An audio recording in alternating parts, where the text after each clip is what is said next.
So antara sifat yang kalau kita boleh lihat pada yang ada pada institusi-institusi pendidikan Islam silam ialah dia punya penekanan dan fokus dia kepada individu itu. Maknanya institusi itu terbina di atas kewibawaan alim, di atas kewibawaan ilmuwan. Dan berbeza dengan institusi pada hari ini, dia terbina biasanya dia asasnya perundangan dan birokrasi lah kan, sebagai satu corporate body ke kan, sebagai satu perbadanan kan. So jadi bagaimana tu kita nak bagaimana Dr. Wan, boleh tak Dr. Wan jelaskan lagi apakah bentuk Institut Takdim ni dan mungkin bagaimanakah hal ini boleh terjelma dalam program-program yang akan dianjurkan oleh Institut Takdim. Ya, mungkin saya nak komen dulu tentang cabaran program pendidikan di institusi moden ini yang dilihat oleh yang disebut oleh Tuan Haji Farid ini sebagai suatu yang tidak lagi berkhidmat untuk membangunkan insan tadi. Kan dia lebih kepada nak membangunkan profesional dan sebagainya, dan sebab itulah akhirnya dia memberi kesan kepada disiplin tadi yang Datuk Ikhwan sebut, hanya terpisah hanya bidang-bidang itu. Sebab setiap bidang itu dia akan ada profesional dia. Profession dia sendiri. Belajar bahasa nak jadi guru bahasa. Bahasa pula ada Inggeris Melayu, jadi guru bahasa Melayu ambil kursus bahasa Melayu. Jadi lagi kecil-kecil lagi kan. Sama juga nak jadi ustaz, belajar usuluddin atau syariah. Jadi akhirnya bayangan tentang belajar untuk kerja tu memang makin hari makin menebal lah dalam diri, walaupun dalam pendidikan Islam. Sebab tu saya pernah biasa sebut dengan pelajar-pelajar, kalau kamu belajar untuk jadi ustaz, apa bezanya engineer belajar untuk jadi engineer? Kan? Apa bezanya pelajar perubatan belajar untuk jadi doktor? Jadi tak ada beza. Cuma profession ni namanya ustaz, profession ni namanya doktor. Kan? Sebab itu ini salah satu daripada elemen yang dikenal pasti oleh Profesor Atta sebagai kekeliruan dalam ilmu lah. Dan di situlah yang dia tekankan balik bahawa tujuan pendidikan itu adalah nak melahirkan insan. Kan? Untuk melahirkan insan. Dan ini yang saya nampak macam tadi bila soalan tentang apa kurangnya institusi sehingga kan kita perlu wujudkan Institut Takdim. Kan? Kalau sebelum ni Profesor Atta usahakan wujudkan ISTAD. Dan dia cuba usahakan kesepaduan ilmu tu, ilmu yang tauhidid tadi. Kan? Di mana pelajar tu akan mempelajari ilmu bukan sebagai satu ini ilmu sekular, ini ilmu agama. Sebagai satu ilmu, sebab definisi ilmu tu sama. Tak kira lah dia ilmu apa pun kan. Jadi dalam konteks itu kita didedahkan bahawa faham tentang ilmu yang merupakan satu daripada modul luas yang kita bincang sebenarnya lebih universal sifat dia. Kan? Jadi maksudnya orang yang belajar agama dia belajar dengan faham bahawa ilmu itu adalah ilmu Tuhan juga. Dia belajar perubatan, dia pun belajar sebagai ilmu Tuhan juga.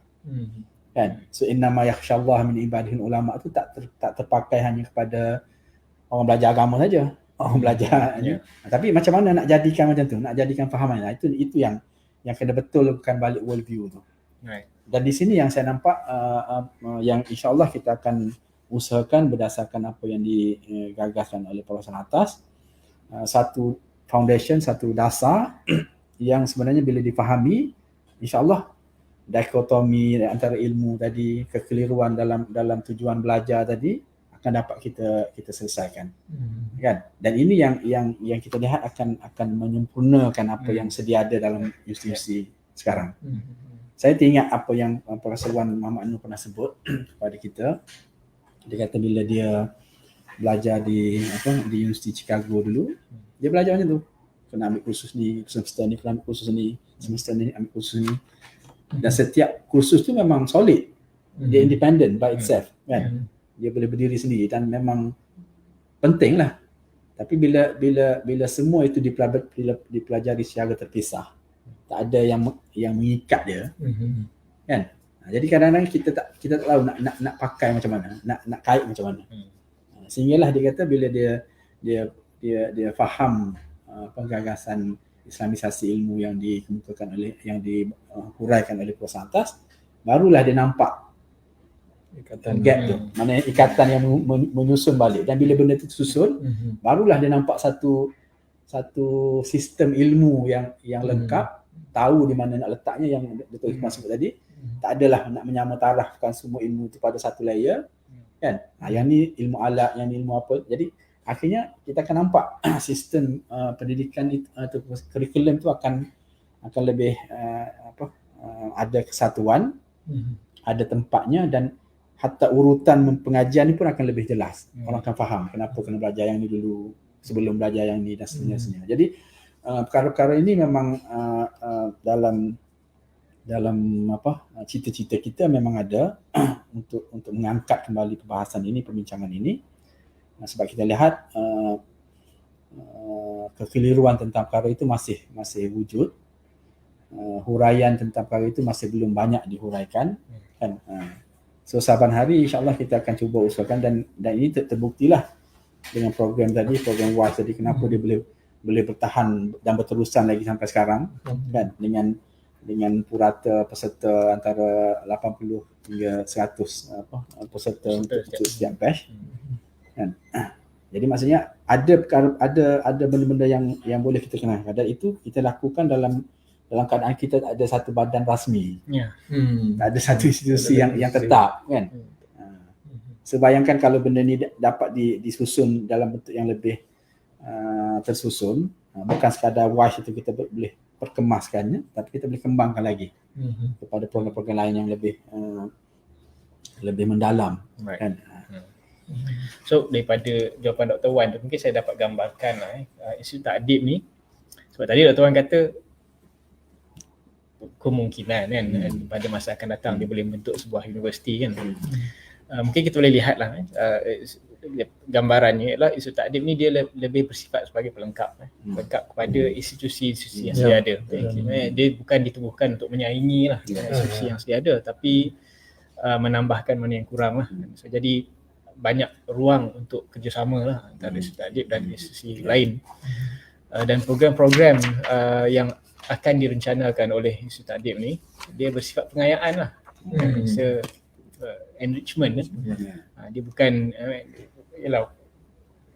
mungkin kita boleh wujudkan satu macam ekosistem sendirilah dalam tu, kan, tapi dia bukan untuk mengambil alih peranan institusi yang sedia ada tu, sebab dia ada peranan-peranan dia. Sebab yang profession tu perlu diteruskan. Itu keperluan kehidupan kita, kan. Kita perlu terus menghasilkan semua ahli-ahli dalam pelbagai bidang, kan? Tapi di kelompangannya ialah apa maknanya semua itu, kan? Di mana titik temunya, dan juga apa asasnya, asas ataupun dia punya teras kepada pelbagai bidang itu.